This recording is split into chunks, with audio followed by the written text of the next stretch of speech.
భద్రాచలం వద్ద గోదావరి ఉధృతంగా ప్రవహిస్తోంది. ఎగువ ప్రాంతాల నుంచి భారీగా వరద నీరు చేరుతుండటంతో గోదావరి నీటి మట్టం గంట గంటకు పెరుగుతోంది. ప్రస్తుత నీటి మట్టం 55.10 అడుగులకు చేరుకోగా అధికారులు మూడో ప్రమాద హెచ్చరికను కొనసాగిస్తున్నారు. 15,40,412 క్యూసెక్కుల వరద నీరు దిగువకు విడుదల చేస్తున్నారు. వరద ప్రభావంతో పలు ప్రధాన రహదారులపైకి నీరు చేరి రాకపోకలకు తీవ్ర అంతరం ఏర్పడింది. భద్రాచలం చర్ల, భద్రాచలం కూనవరం మార్గాలు మూసివేయడంతో ప్రజలు తీవ్ర ఇబ్బందులు ఎదుర్కొంటున్నారు.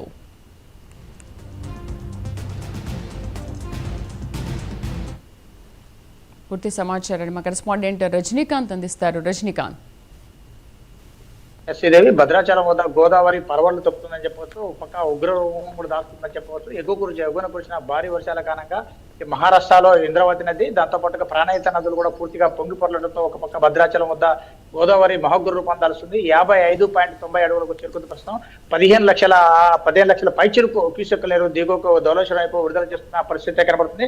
భద్రాచలం వద్ద గోదావరి పరవళ్లు తొక్కుతుండటంతో ఒక పక్క భద్రాచలం నుంచి చల్ల దుమ్ముగూడెం, వాజేడు, వెంకటాపురం వెళ్లే ప్రధాన రహదారి పైన తూర్పాక వద్ద పూర్తిగా వాటర్ గోదావరి వరద ప్రవాహం చేరుకోవడంతో ఆ రోడ్లు ప్రధాన రహదారిపై కూడా పూర్తిగా రాకపోకలు కూడా నిలిచిపోయిన పరిస్థితి. మరోపక్క భద్రాచలం నుంచి సిఆర్పిఎఫ్ క్యాంప్ నుంచి కూనవరం రోడ్డు, ఛత్తీస్గఢ్ ఒరిస్సాకు వెళ్లే ప్రధాన రహదారి కూడా పూర్తిగా నిలిచిపోవటం, పూర్తిగా వాటర్ వచ్చి చేరుకోవడంతో అక్కడ మాత్రం ఆ ప్రధాన రహదారిపై కూడా పూర్తిగా వాహనాలు రాకపోకలు కూడా నిషేధించిన పరిస్థితి ఉంటుంది. మరోపక్క మనం ప్రస్తుతం విజువల్స్ లో చూడకపోవచ్చు. 59.90 అడుగుల మిల్లీమీటర్లకు ప్రస్తుతం గోదావరి వరద ప్రవాహం కొనసాగుతుంది. మరొక అడుగున్నర వరకు, అంటే 56.5 లేదా 57 అడుగుల వరకు కూడా గోదావరి వరద ప్రవాహం చేరుకునే అవకాశాలు ఉన్నట్టు కూడా సిడబ్ల్యూసీ అధికారులు హెచ్చరికలు కూడా చేస్తున్నారు. ఈ ఫ్లడ్ ఎఫెక్టెడ్ ఏరియా సంబంధించి భద్రాచలం నియోజకవర్గంలో భద్రాచలం పట్టణం, భద్రాచలం మండలంతో పాటు చర్ల, దుమ్ముగూడెం మండలాలకు పూర్తిగా ఎఫెక్టెడ్ ఉంటుందంటే సిడబ్ల్యూసీ అధికారులు హెచ్చరికలు కూడా చేశారు. మరోపక్క పినపాక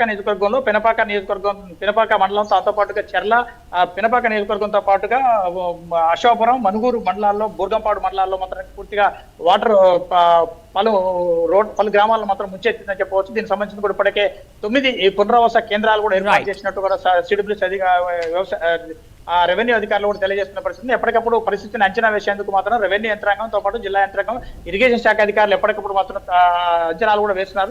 ఎగువన కురిసిన భారీ వర్షాల కారణంగా ఇటుపక్క మరోపక్క ఛత్తీస్గఢ్లో కురిసిన భారీ వర్షాల కారణంగా తాలిపేరు మీడియం ప్రాజెక్టుకు ఎక్కువగా వరద ప్రవాహం కొనసాగుతుంది. అక్కడ 11 గేట్లను కూడా 50,000 క్యూసెక్కుల నీటిని కూడా దిగువకు విడుదల చేస్తున్న పరిస్థితి అయితే స్పష్టంగా చూడవచ్చు. ఈ ఘటన దీనికి సంబంధించిన కూడా భద్రాచలం వద్ద మాత్రం మరొక అడుగున్నర వరకు కూడా పెరిగే అవకాశాలు ఉన్నట్టు కూడా సిడబ్ల్యూసీ అధికారులు చెప్తున్నారు. Right Rajinikanth, thank you.